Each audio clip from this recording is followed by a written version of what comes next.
Good morning, class 7th. How are you all? Today I will teach you geography section, lesson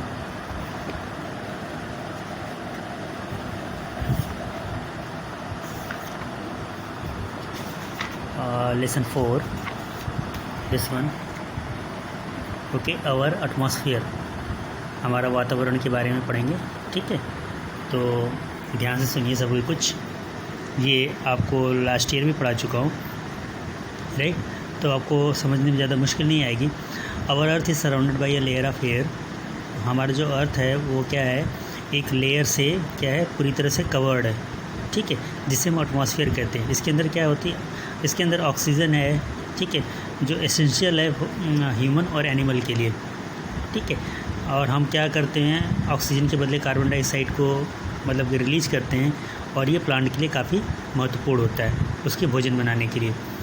इसके अलावा atmosphere जो होता है वो हमें सुरक्षा प्रदान करता है हार्मफुल अल्ट्रावायलेट सन रेज से, ठीक है। सन्स में एक हार्मफुल अल्ट्रावायलेट रेज निकलती है, उससे हमें बचाता है, ठीक है।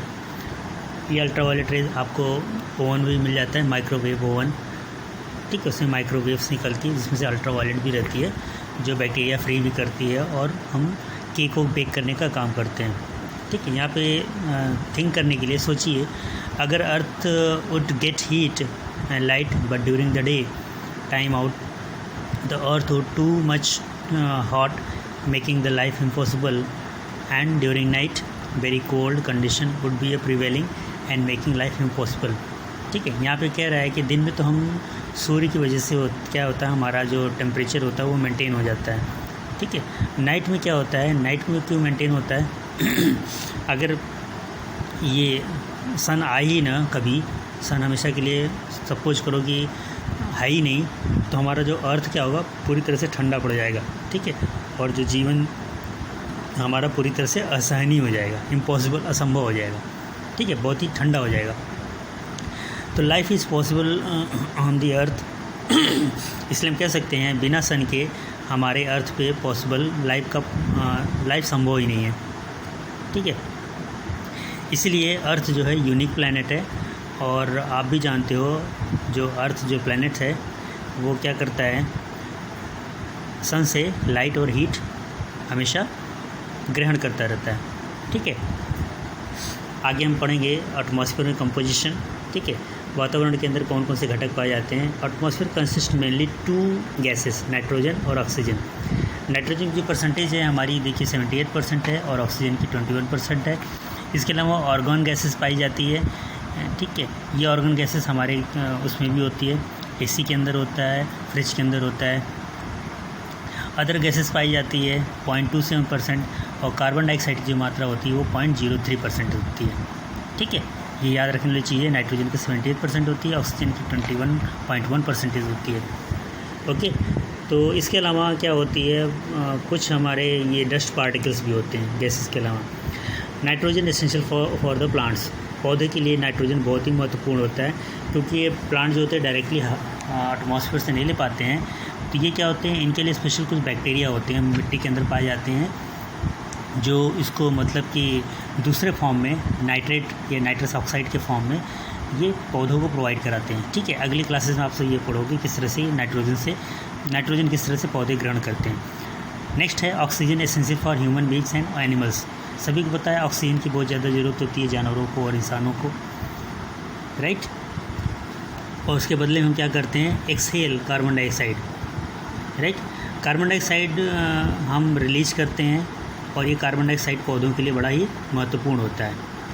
लेकिन कभी कभी ज़्यादा मात्रा में क्या हो जाता है, स्मोक और कार्बन डाइऑक्साइड इंडस्ट्री के थ्रू भी होता है और गाड़ियों के थ्रू भी होता है, ठीक है, जिसमें कार्बन मोनोऑक्साइड भी होता है। तो ये हमारा पॉल्यूटेंट होता है, जिसकी वजह से क्या होता है कि जो सन की रेज़ है आ तो जाती है अंदर, और जो हमारी हानिकारक रेज होती है जैसे अल्ट्रावायलेट रेज होती है वो ट्रैप कर जाती है, मतलब वो फंस जाती हैं इसी एटमॉस्फेयर के अंदर और बाहर नहीं निकल पाती, जिसकी वजह से क्या होता है, हमारा अर्थ भी उस टाइम पे गर्म हो जाता है, ठीक है। इसी को ग्लोबल वार्मिंग या ग्रीन हाउस इफेक्ट भी कहते हैं। यहाँ पे अगले इसमें ही हेडिंग आएगा।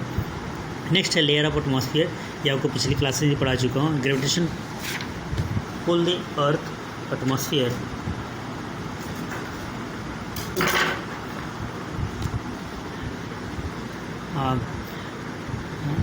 जो गुरुत्वाकर्षण बल होता है हमारे अर्थ का, वो क्या करती है, एटमॉस्फेयर को हमेशा अपने अर्थ के चारों तरफ बांधे रखती है। ठीक है, आप लेयर पढ़ते हैं एटमॉस्फेयर के बारे में। ठीक है, पेज नंबर नेक्स्ट पेज पे आ जाइए।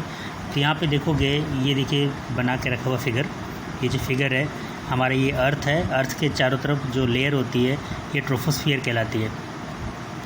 ठीक है, इसके ऊपर स्ट्रेटोस्फियर है, मेसोस्फियर, ये थर्मोस्फियर, इसको आयनोस्फियर भी कहते हैं। अगर आपको याद होगा तो मैंने एक शॉर्टकट बताया था आपको याद करने के लिए, लास्ट वाला एक्सोस्फियर कहलाता है। ठीक है, तो ट्रोपोस्फियर में आप देखोगे कुछ पिक्चर बने हुए हैं, स्ट्रेटोस्फियर में ये एरोप्लेन बना हुआ है, राइट। तो हमारे जो सैटेलाइट्स कहाँ पे होते हैं, इन जगह पे होते हैं, एक्सोस्फियर में, राइट। ये थर्मोस्फियर में हमारे कुछ जो होते हैं जहाँ से रेडियो वेव की फ्रीक्वेंसी कंट्रोल की जाती है, राइट। तो यहाँ पे पहले आप देख लो, जो एटमॉस्फेयर का जो सबसे डेंसेस्ट, ठीक है, सबसे घना डेंसेस्ट जो होता है वो क्या होता है, सबसे पहला जो एटमॉस्फेयर का लेवल होता है वो हमारा एटमॉस्फेयर ही कहलाता है। ठीक है, atmosphere can be divided into 5 layer, 5 लेयरों से डिवाइड करते हैं, जिसे हम TSME कहते हैं। ठीक है, TSME, ट्रोपोस्फियर, स्ट्रेटोस्फियर, मेसोस्फियर, इसे हम आयनोस्फियर, थर्मोस्फियर भी कहते हैं, और लास्ट वाला एक्सोस्फियर भी कहलाता है। ठीक है, तो सबसे पहले ट्रोपोस्फियर के बारे में, it is the closest and densest part of the अर्थ। ठीक है, इसकी जो हाइट होती है 13 किलोमीटर होती है। ये हमारे अर्थ के सबसे क्लोज होता है और सबसे घना होता है। ठीक है, इसके अंदर ही हमारा वेदर फिनोमेना, मतलब कि जो भी मौसम होता है बदलता हुआ जो दिखता है, कभी बारिश होती है, कभी कोहरा छा जाता है, कभी ओले गिरते हैं, कभी आंधी आ जाती है, इसी लेयर के अंदर होता है। ठीक है, इसी 13 किलोमीटर के एरिया में होता है। ठीक है, बात समझ में। और ये टेम्परेचर लगातार हर 1 डिग्री सेंटीग्रेड कम हो जाता है जब हम 165 मीटर की ऊंचाई पर पहुंच जाते हैं। ठीक है, एवरी मतलब प्रत्येक 165 मीटर की ऊंचाई पे 1 डिग्री सेंटीग्रेड कम हो जाता है, और इसकी एवरेज हाइट 13 किलोमीटर है। नेक्स्ट है स्ट्रेटोस्फियर। स्ट्रेटोस्फियर लगभग स्टेबल होता है। ठीक है, इस स्ट्रेटो का मतलब ये स्टेबल होता है। स्टेबल इसका जो टेम्परेचर होता है, जो एटमॉस्फेयर स्टेबल होता है, इसकी हाइट लगभग 50 किलोमीटर होती है। यहाँ पे मतलब कि ज़्यादा आंधी या तूफान आपको देखने को नहीं मिलेगा। ऑन एन एवरेज टेम्परेचर जो होता है 56 डिग्री सेंटीग्रेड का होता है। इसी लेयर के अंदर हमारी ओजोन गैस की लेयर पाई जाती है, जो अल्ट्रा वायलेट से हमें बचाती है। ठीक है, यहाँ देखो, अल्ट्रा वायलेट रेडिएशन से हमें बचाती है। ये क्या करती है, सन से निकलने वाले जितनी भी अल्ट्रा वायलेट रेडिएशन है उसको ऑब्जर्व कर लेती है और हमारे अर्थ तक पहुँचने नहीं देती है। तो हमारी ये प्रोटेक्टिव लेयर का काम करती है सबसे अच्छा, राइट। स्ट्रेटोस्फियर में सबसे ख़ास बात होती है कि यहाँ पे स्टेबिलिटी होने के कारण हमारी फ्लाइंग मशीन, जो एरोप्लेन के बारे में कहा जा रहा है, इसी जगह पे उड़ती है। ठीक है, नेक्स्ट है मेसोस्फियर। ये 3rd लेयर है हमारा, और इसका जो हाइट है वो 80 किलोमीटर है। और यहाँ पे आप देखोगे ये कोल्डेस्ट लेयर है, क्योंकि ऊपर जितना हम चले जाते हैं उतना ही लेयर जो ठंडा होता चला जाता है। लेकिन और ऊपर जाने के बाद थर्मोस्फियर मिलता है। ठीक है, इसका टेम्परेचर ज़्यादा होता है, क्योंकि यहाँ पे आयंस होते हैं। ये आयंस पॉजिटिव और नेगेटिव दोनों लेयर में होते हैं। तो यहाँ से क्या होता है, हमारा रेडियो ट्रांसमिशन होता है। जैसे हमारे सैटेलाइट्स या फिर जो मोबाइल के जो सिग्नल होते हैं वो इसी लेयर से टकरा करके वापस आते हैं, जिसकी वजह से क्या होता है, हम किसी चीज़ को रिसीव और ट्रांसमिट कर सकते हैं। एक्सोस्फियर क्या होता है, एक्सोस्फियर अपर मोस्ट लेयर होता है। ये थिन लेयर है एटमॉस्फेयर का। ठीक है, इसके बाद जो ग्रेविटेशन पुल होती है वो धीरे धीरे कम होती चली जाती है, हमारी अर्थ की लगभग नील हो जाती है। इस लेयर के अंदर हमारा हीलियम और हाइड्रोजन जैसी गैसेस पाई जाती हैं। हमारा इम्पोर्टेंस क्या है एटमॉस्फेयर का, सबसे बड़ा इम्पोर्टेंट ये है कि ये very much useful for the earth. ठीक है, ये हमारी पृथ्वी के लिए बहुत ही आवश्यक है। इसके अलावा जो वातावरण होता है हमारे अर्थ को लगभग एक समान बनाए रखता है। ठीक है, दिन में तो हमें पता चल जाता है, लेकिन नाइट को क्या करता है, ये जो हीट होता है ये हमारा जो वातावरण होता है उसको ऑब्जर्व कर लेता है, जिसकी वजह से पृथ्वी अचानक से ठंडी नहीं हो पाती। ठीक है, फिर भी क्या होता है, आधी रात के बाद देखते होगे हमारी पृथ्वी ठंडी हो गई, या फिर हमें थोड़ा सा कोल्ड महसूस होने लगता है, राइट। फिर उसके बाद सुबह हो जाती है, फिर धूप आ जाती है, फिर दोबारा धीरे धीरे हमारा अर्थ गर्म होने लगता है। ठीक है, तो अर्थ का जो टेम्परेचर मेंटेन करने के लिए सन बहुत ही इंपॉर्टेंट है। इसके अलावा एटमॉस्फेयर भी जो एक ब्लैंकेट का काम करती है। यहाँ देखो लिखा हुआ है act like a blanket. Ozone layer जो होती है हार्मफुल अल्ट्रावायलेट से बताती है। कार्बन डाइऑक्साइड भी हेल्प करता है पौधों को भोजन बनाने में। ऑक्सीजन बहुत महत्वपूर्ण होता है जानवरों सभी के लिए। इसके अलावा वाटर वेपर भी तैयार होता है, ठीक है, जिसमें मतलब बादल क्रिएट होते हैं प्रेसिपिटेशन के माध्यम से, राइट। और फिर मौसम जो होता है ये चेंज होता है। दोनों का मतलब देखो मौसम ही होता है, एक वेदर होता है दूसरा क्लाइमेट। आपको लास्ट क्लास में बताया हूँ, वेदर हमारे मौसम कहलाता है जो आसपास का कहलाता है, और क्लाइमेट मतलब एक बड़े एरिया को लेकर बोला जाता है जिसे जलवायु बोलते हैं। नेक्स्ट है weather and climate occurs in the atmospheric depend upon the variation of the temperature, air pressure and wind, ठीक है। ये जो वेरी करता है हमारा जो मौसम है वो टेम्परेचर, वायुमंडलीय दाब और हवा की वजह से होता है, ठीक है। तो पहले हम टेम्परेचर के बारे में पढ़ेंगे। Temperature refers to the hot and cold condition of the air. हम कभी कभी बोलते हैं ना आज बहुत गर्म है, तो गर्म किस वजह से होता है, हमारी हवा जो होती है वो कभी गर्म और कभी ठंडी होती है। ये गर्म ठंडी का रीज़न क्या है, इसका रीजन जो होता है सोलर एनर्जी, ठीक है। उससे क्या होती है अर्थ जो है रिसीव करता है हीट को, ठीक है। अगर जैसे कि मैंने बताया अगर सन ना हो तो अर्थ हमारा पूरी तरह से कोल्ड हो जाएगा और लाइफ हमारी इम्पॉसिबल हो जाएगी। और इसका एक प्रोसीजर कहलाता है the amount of the sun energy received by the earth is called insolation, ठीक है। नेक्स्ट हम आ जाएंगे अगले पेज पे। तो अगला पेज है हमारा, यहाँ पे क्या होगा amount of the heat received by the अर्थ। जो अर्थ होता है सबसे ज़्यादा हीट रिसीव करता है वो इक्वेटर पे करता है, जिसे हम पहले क्लासेस में पढ़ा चुके हैं, कर्क रेखा और विषुवत रेखा जो होती है, ठीक है। तो कर्क रेखा में सबसे ज़्यादा गर्मी का अनुभव होता है, सबसे ज़्यादा मतलब कि हीट होता है, टेम्परेचर बहुत ज़्यादा होता है, और ये मिनिमम हो जाता है पोल पे जो नॉर्थ पोल और साउथ पोल कहलाता है, ठीक है। आगे देखोगे insolation is higher during the day, और दिन के दौरान जो होता है सबसे ज़्यादा सोलर एनर्जी जो होती है हमें मिलती है, इसे इंसोलेशन कहते हैं।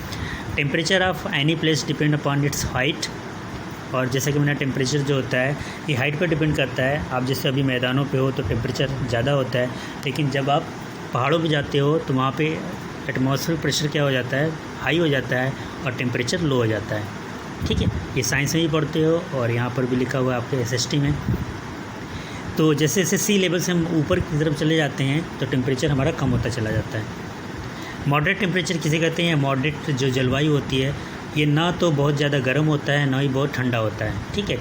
इस तरह के extreme climate is too hot during the day, और गर्मियों में क्या होता है इस तरह का जो एक्सट्रीम क्लाइमेट होता है दिन में तो बहुत गर्म होता है और रात को उतना ही ठंडा होता है, ठीक है। जैसे समुद्र के किनारे का एरिया या फिर राजस्थान का एरिया। एल्टीट्यूड जो ऊंचाई भी होती है वो हमारे टेम्परेचर पर काफ़ी फ़र्क महसूस कराती है। जैसे मैंने एग्जांपल के तौर पर बता दिया हिल एरिया को लेकर के। यहाँ पे देखोगे thermometer use to measure the atmospheric temperature, ठीक है। वायुमंडलीय तापमान को मेजर करने के लिए थर्मोमीटर है लगा होता है घरों के अंदर। और हम जो स्केल है मेजरमेंट करने के लिए वो फ़ारेनहाइट और सेल्सियस स्केल में मेजर करते हैं। यहाँ पे देखो पिक्चर बना हुआ है विंड स्केल का, ये जो है हमारा विंड वेन कहलाता है, ठीक है। इससे हमें पता चलता है कि हवा किस दिशा में बह रही है, और ये एनीमोमीटर इससे हमें पता चलता है कि हवा कितनी स्पीड में बह रही है, ओके। नेक्स्ट है हमारा ये बैरोमीटर है, इससे हमारा वायुमंडलीय दाब का पता चलता है, मतलब एयर का प्रेशर कितना है, ठीक है। तो एयर जो होता है हमारे को सब अर्थ के सभी ऑब्जेक्ट पे लगता है हमारे शरीर पे भी लगता है, ठीक है। लेकिन ये निल हो जाता है कब, क्योंकि हमारा बॉडी के अंदर से भी सेम उतना ही प्रेशर एक्सर्ट करता है जितना एयर प्रेशर एक्सर्ट करता है हमारे शरीर के ऊपर, ठीक है। जिससे हमारी शरीर फुली होती है, अदरवाइज़ क्या होती है हमारी शरीर पिचक जाए बिल्कुल कागज़ की तरह, ठीक है। अगर अंदर का प्रेशर हमारा कम हो जाए, ये कभी कभी बीमारी के दौरान होता है, या कभी कभी जब हम हिल एरिया पे जाते हैं तो मुंह से और नाक से क्या होता है खून बाहर आ जाते हैं, सिर्फ इसलिए क्योंकि उनको आदत नहीं होती है। और जब हम ऊपर जाते हैं तो वहाँ पे एटमॉस्फेरिक प्रेशर जो होता है क्या होता है बहुत कम हो जाता है, ठीक है। टेम्परेचर ये एटमॉस्फेरिक प्रेशर बढ़ जाता है और टेम्परेचर जो होता है कम हो जाता है, ठीक है। तो एटमॉस्फेरिक प्रेशर जो होता है उसको मेजर करते हैं बैरोमीटर के थ्रू। एयर प्रेशर वेराइज ये अलग अलग जगह पे अलग अलग होते हैं एयर प्रेशर। जैसे सी लेवल पे क्या होते हैं, highest at the sea level, ठीक है, और minimum at the highest point. मतलब हम पहाड़ों पे चढ़ते हैं तो वहाँ पे कम हो जाएगा और सी लेवल पे ज़्यादा रहेगा। Actually pressure is influenced by the temperature, और जो प्रेशर भी होता है वो टेम्परेचर के द्वारा भी प्रभावित होते हैं, राइट। अब हम विंड के बारे में पढ़ेंगे। Movement of air is called wind. और ये हवा बहती कैसी है? हवा इसलिए बहती है क्योंकि कभी कभी जब गर्मी बहुत ज़्यादा बढ़ जाती है तो वहाँ का जो एयर होता है गर्म होकर ऊपर उड़ जाता है, ठीक है। तो इस जगह को कवर करने के लिए दूर स्थानों से जो ठंडी हवा होती है वो इन गर्म हवा के डायरेक्शन से उन जगहों पे फिल कर जाती है जहाँ से गर्म हवा ऊपर उड़ जाती है, ठीक है। ये प्रोसेस चलता रहता है पूरे अर्थ पे और इसी को हम विंड कहते हैं, ठीक है। आगे बात समझ में नहीं समझ में आया तो इसको दोबारा आप रिवाइंड करके पीछे करके दोबारा आप सुन लेना, ठीक है। और हम जिस इंस्ट्रूमेंट से विंड को मेजर करते हैं उसको हम विंड वेन कहते हैं, ठीक है। विंड वेन से हमें मतलब कि पता चलता है कि हवा किस डायरेक्शन में बह रही है, और measured by the instrument is called anemometer, ठीक है। इससे हम विंड की स्पीड को मेजर करते हैं। इसके अलावा डिफरेंट टाइप ऑफ विंड्स होता है। जैसे यहाँ पे देखो परमानेंट विंड, इसे प्लानिटरी विंड्स कहते हैं। सीजनल विंड्स, मौसम के अनुसार जो हवा बहनी होती है। इसके अलावा लोकल विंड्स, ठीक है। एयर पोल्यूशन क्या होता है? एयर पोल्यूशन वो पोल्यूशन होता है जब इसी एटमॉस्फेयर के अंदर अलग अलग टाइप की जो गैसेस होती है वो क्या हो जाती है, प्रदूषित कर देती है। उसी को हम एयर पोल्यूशन कहते हैं, ठीक है। ये फिर क्या करती है, बीमारी का कारण बनती है, damage to the living organism as food, crop और the natural or built environment, ठीक है। नेक्स्ट है green house effect. Green house effect क्या होता है? जैसा मैंने बताया कि कार्बन डाइऑक्साइड क्या होती है, कभी कभी वो बहुत ज़्यादा बड़ी मात्रा में ज़्यादा हो जाता है। क्यों? क्योंकि हम इंडस्ट्री का यूज़ करते हैं और गाड़ियों का यूज़ करते हैं, जिससे कार्बन डाइऑक्साइड गैसेस निकलती रहती है और ख़ुद हम एक्सेल करते रहते हैं। तो जितनी मात्रा पौधों को चाहिए पौधों तो ले लेते हैं, लेकिन बची हुई मात्रा क्या होती है, एटमॉस्फेयर में ही बनी रहती है, मेंटेन रहती है। तो वो क्या करती है, जो गर्म नाइट को क्या होता है वो इसको ट्रैप कर लेती है, कार्बन डाइऑक्साइड जो सन रेज होती है। तो उससे क्या होता है कि हमारा अर्थ का जो टेम्परेचर बढ़ जाता है, जिसे हम ग्लोबल वार्मिंग भी कहते हैं, ठीक है। ये पूरी जो अंडरलाइन है इसको मैंने आपको हिंदी में बता दिया, ठीक है। यहाँ आपका लेसन ख़त्म हो जाता है। और यहाँ पे कुछ जो टेक्निकल टर्म्स हैं जैसे साइक्लोन है, ठीक है। इंसोलेशन, जैसे मैंने बताया कि सन से मिलने वाली जो सनलाइट होती है उसके अमाउंट को हम इंसोलेशन कहते हैं। Cyclone depend upon atmospheric pressure, और जो ये हमारे पृथ्वी के चारों तरफ कभी कभी बहुत तेज़ी मात्रा में बहने लग जाती है हवा, तो उसी को हम साइक्लोन कहते हैं। प्रेसिपिटेशन से क्या होती है, वाटर साइकिल मेंटेन होता है। हमारा जो बादल बनता है इसी के थ्रू बनता है। Process in which water vapours fall on the surface of the earth in the form of rain और स्नोफॉल, ठीक है। यहाँ पर सेम कैसे याद करेंगे हम ये सभी लेयर, मैंने आपको एब्रीविएशन बता दिया।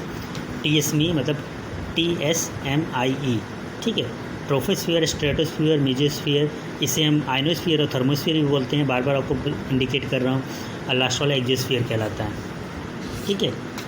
वातावरण में मेन जो दो गैसेस होती हैं वो नाइट्रोजन और ऑक्सीजन है। ये मैंने ऑप्शंस आपके कंप्लीट कर दिए हैं। यहाँ पे देखिए मैंने इसको वन वर्ड वाले आंसर है, और इसको सही क्रमानुसार लिखना था तो ये मैंने इंडिकेट कर रखा है, इसको आप पूरा लिख लोगे, ठीक है। ट्रोपोस्फीयर मैंने TSME कर दिया ताकि आपको याद रहे कि मैंने एब्रीविएशन बताया था। ये ट्रोपोस्फीयर लिखा है, इसे पूरा लिखोगे आप लोग। ट्रोपोस्फीयर, स्ट्रेटोस्फीयर, मेसोस्फीयर, आयनो एंड ये ट्रोपोस्फीयर है, और ये थर्मोस्फीयर है, ठीक है। T और लास्ट वन एक्सोस्फीयर। ये क्वेश्चन आंसर मैं आपको अलग से भेज दूँगा। क्लियर है? चलिए फिर यहाँ आपका लेसन आपका ख़त्म होता है। Thank you for watching the videos and have a nice day to all of you. Thank you so much.